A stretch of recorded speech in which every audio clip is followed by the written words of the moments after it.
Reading exercise అని మనం ముందు అక్షరాలు ఇస్తే ఆ అక్షరం ఒక నెంబరింగ్ ఇచ్చి ఆ నెంబరింగ్ ఆ అక్షరాలతో నెంబరింగ్తో వాళ్ళు జిగ్జాగ్ చేసి మనం ఆ యొక్క పదాలు రాబడుతుంది.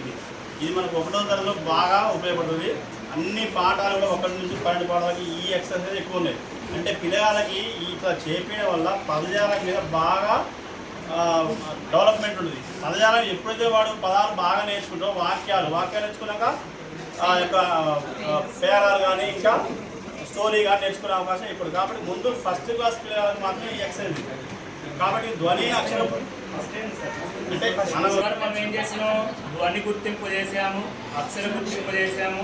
అంటే ఫస్ట్ క్లాస్లో ఉన్నటువంటి 5 లెసన్, ఒక లెసన్లో 5 పీరియడ్స్ ఉంటాయి. 5 లెసన్స్ తీసుకున్నప్పుడు 5 లెసన్స్ తీసుకున్నప్పుడు మనకి కృత్యాలు అనేవి ఏంటి, మొత్తం మన అభ్యాసనాలు ఏం చేస్తాం, మనం 5 లెసన్స్ ఒక 5 పీరియడ్స్ ప్లాన్స్లో మనం ఏం చేస్తాం, కృత్యాలు దేనిపైన ఉంటాయి, ధ్వని గుర్తింపు, అక్షర గుర్తింపు. ఇది ఉపయోగపడింది. తర్వాత మనకి ఏంటంటే చదవడంలో కూడా మనం ఇదే కదా చేసేది, బ్లెండింగ్. సో ఈ డిఎల్ఎం చేసేసుకోండి, మీ ఇష్టం చేసేసుకోండి. 8, 4 ఒకసారి చూడండి.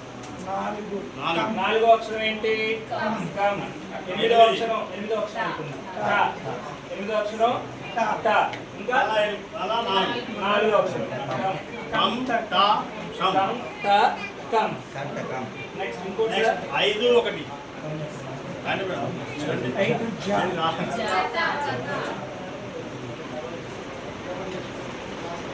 5వ అక్షరం ఏంటన్నా, జ.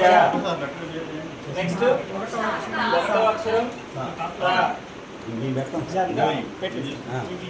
నెక్స్ట్ జత. జత.